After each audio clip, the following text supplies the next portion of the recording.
Kim Rayner here from All About Spirits, Life After Cancer, and I want to welcome you to episode 57 of Life After Cancer. And today's episode is called Saying Yes to the Invitation. And when we get a cancer diagnosis, it impacts absolutely every aspect of our lives.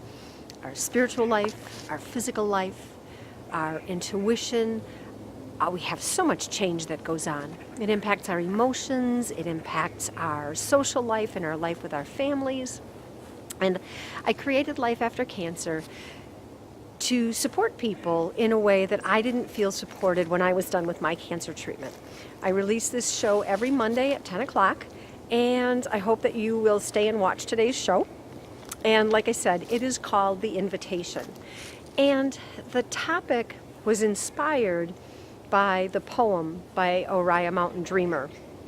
And my sister gave me that poem in a book form when I was finished with my active treatment and I was trying to navigate what life was going to look like after it was over with, because I really didn't feel like I wanted to say yes to much of anything. My life was crumbling around me and I really was not okay with what was going on. So she gave me that book and that poem, and it was a life-changing piece for me. And I'm going to start today by actually sharing the poem with you. I'm going to read it to you, and then I'm going to tell you how I broke it down in my life and how I used it as a tool to help me get back on track. So the poem goes like this. It doesn't interest me what you do for a living. I want to know what you ache for, and if you dare to dream of meeting your heart's longing. It doesn't interest me how old you are. I want to know if you will risk looking like a fool for love, for your dream, for the adventure of being alive. It doesn't interest me what planets are squaring your moon. I want to know if you have touched the center of your own sorrow, if you've been opened by life's betrayals, or have become shriveled and closed for fear from further pain. I want to know if you can sit with pain, mine or your own, without moving to hide it, or fade it, or fix it. I want to know if you can be with joy, mine or your own, if you can dance with wildness and let the ecstasy fill you from the tips of your fingers to your toes, without cautioning us to be careful, to be realistic, to remember the limitations of being human. It doesn't interest me if the story you're telling me is true. I want to know if you can disappoint another to be true to yourself, if you can bear the accusation of betrayal and not betray your own soul, if you can be faithless and therefore trustworthy. I want to know if you can see beauty even when it's not pretty every day, and if you can source your own life from its presence. I want to know if you can live with failure, yours and mine, and still stand at the edge of the lake and shout to the silver of the full moon, yes! It doesn't interest me to know where you live or how much money you have. I want to know if you can get up after the night of grief and despair, weary and bruised to the bone, and do what needs to be done to feed the children. It doesn't interest me who you know or how you came to be here. I want to know if you'll stand in the center of the fire with me and not shrink back. It doesn't interest me where or what or with whom you've studied. I want to know what sustains you from the inside when all else falls away. I want to know if you can be alone with yourself and if you truly like the company you keep in the empty moments. Just hearing the words of that poem stirs my heart. That's the truth. And when I unpack what those words meant to me when I was going through my transformation after I was done with active treatment, it was huge for me. So that first paragraph, it doesn't interest me what you do for a living.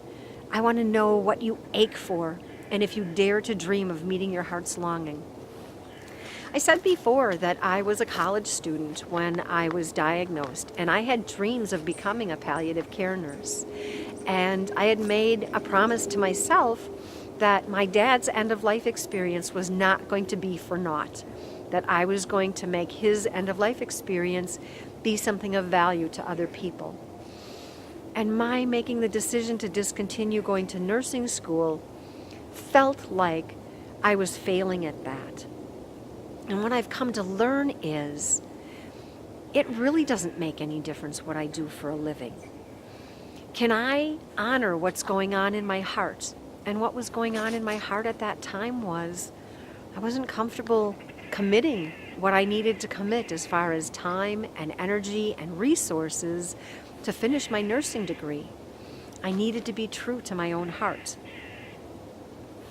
When it talked in the second stanza about not being interested how old you are, that if you will risk looking like a fool for love and the adventure of being alive, there were many times that I had to step back and say, what is this adventure of being alive? How am I navigating that? Does this feel like an adventure to me? Or does it feel like a chore? Am I stuck in the pain and the misery of what I perceive as going on? Was I able to step out and tell the people I cared about, to really talk to my family, to tell my son, I love you with all my heart, and if anything happens, no matter what we did today, I want you to know that I love you? Could I say that to my mom, to my sister, to my brother? Could I be vulnerable with the people who were willing and wanting to help me? It was all part of that. When it says it doesn't interest me what planets are squaring your moon, I want to know if you've touched the center of your own sorrow. That is the Cancer journey, touching the center of your sorrow, because there's a way, when I looked at my mortality, it was very sorrowful. And I had a choice in that, whether or not I wanted to become shriveled and afraid and walking around feeling like this might be my last day on the planet. I had to sit and really evaluate that and look at that and say, what's the truth about that? And what am I going to do with it? Am I going to allow it to make me shriveled and crumble? Or am I going to step up and say, the truth is today I'm alive and I'm going to do the best I can with what's in front of me? The next stanza, I want to know if you can sit with pain, mine or your own. When we go through the Cancer journey, one of the things that happens is people are often trying to make us feel better. Oh, don't worry, you should feel grateful that it's like this. Oh, you're done with treatment. Everything is going to be better now. Or I'll bet you're really relieved that that's over. There were a few people who were able to really sit with me and allow me to weep, or allow me to cry, or allow me to feel the depths of my anger without telling me it's going to be okay, or you shouldn't feel that way, or don't worry about it. The next part, right? I want to know if you can be with joy. When I was going through that part of my journey, I wasn't feeling much joy. I mostly felt anger. And I needed to find a way in the healing process to even start the healing process. I needed to find a way every day to look around and say, you know what, there are things going on in my life that I can be grateful for. There are things going on in my life that I can be appreciative of. There are things going on in my life that I can say thank you for. And it's my job to figure that out, not anybody else's. Doesn't interest me if the story you're telling me is true. And this particular stanza, it says, I want to know if you can disappoint another and be true to yourself. I truly can't count the number of times that people started telling me a cancer story about somebody they knew who had, ovarian cancer. And they started this story and got partway through and said, oh, but she's dead now. And it's like, really? Why are you telling me this? I appreciate that you are wanting to be helpful and that you're trying to be kind, but that's not helpful or kind. So in my heart, to be true to myself I needed to find a way to talk to those people and say, you know what, I really appreciate what you're trying to do, but that's hurtful and it's not helpful. So can you stop telling me your cancer non-survivor stories? That was me not betraying my own heart, not betraying my own soul, taking the risk of maybe hurting their feelings, but saying what needed to be said to be true to myself. And then wanting to know if we can see beauty every day. There are beautiful things every day. There were people, I had phone calls at least once a day from somebody. Could I find beauty in that? Could I create a gratitude list and say thank you for the things that I had to be grateful for? When it talks about it doesn't interest me to know where you live or how much money you have. That part spoke to me because I lost my home, and I've shared that before. And I had to make a decision to say, I am not my house. My home is built out of what's going on in my heart, not the four walls that contain it. It's what's inside of me. That's what builds my home. And the next one, I want to know if you can get up after a night of grief and despair, weary and bruised to the bone, to do what needs to be done to feed the children. It is so easy to curl up in a little ball and say, I can't do this. I don't want to do this. I'm not going to do this. And if I gave into that too many times, it became a string of days and then weeks of, I don't care. I don't care. I can't do this and I'm not going to. And the next stanza that says, it doesn't interest me who you know or how you came to be here. I want to know if you'll stand in the center of the fire with me and not shrink back. The truth for me is I had friends that were very, very dear to me, and I honestly thought that they would be my friends forever. And those people were not able to walk through the process with me. For whatever reason, they had to stand down. And I needed to find a way in my own heart to release that, because I couldn't carry the burden of that. I couldn't carry the resentment and the anger of that around with me. I needed to find a way to say, you know what, I love you and I love you enough to let you go. And that was really healing for me. It took me a long time, but it's part of the process. Not everybody can do the cancer journey with people. Not everybody can walk through the process with people and stand by them. The next part that says, it doesn't interest me who you, where or what or with whom you've studied.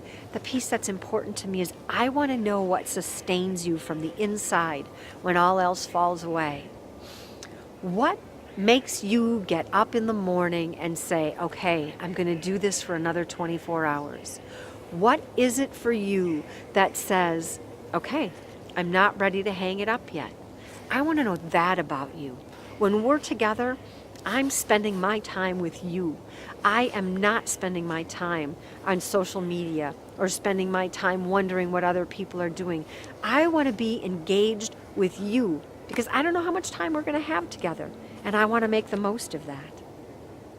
And the flip side of that, the last stanza, I want to know if you can be alone with yourself and if you truly like the company you keep in the empty moments.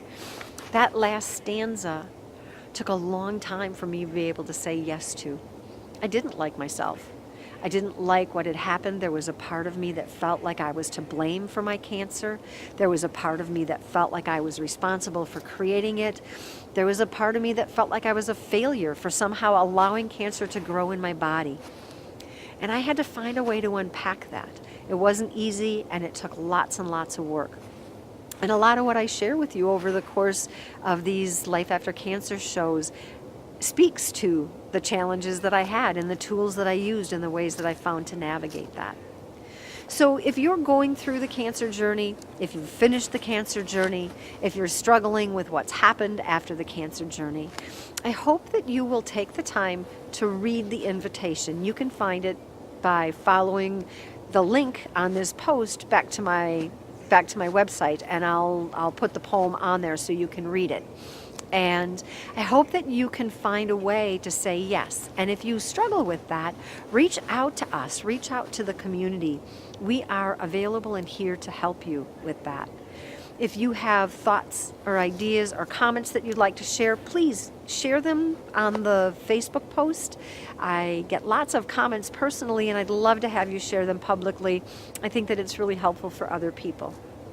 I'm also going to take a second to put in a plug for my Life After Cancer, for my 1,000 Cancer Survivors stories. Those stories are going to start being published. I've been collecting them, and I so appreciate the vulnerability of the people who are sharing their information. So please check them out on my Facebook page. They'll be released on Wednesdays. And if you have a cancer survivor story that you'd like to share, I would love to have communication with you about how to do that. So I think that that's all that I have for today's episode. I hope that you got something that was beneficial out of this, and that you join me again next week for episode 58 of All About Spirits, Life After Cancer. And until we actually have a chance to talk, I hope that life treats you well. Bye.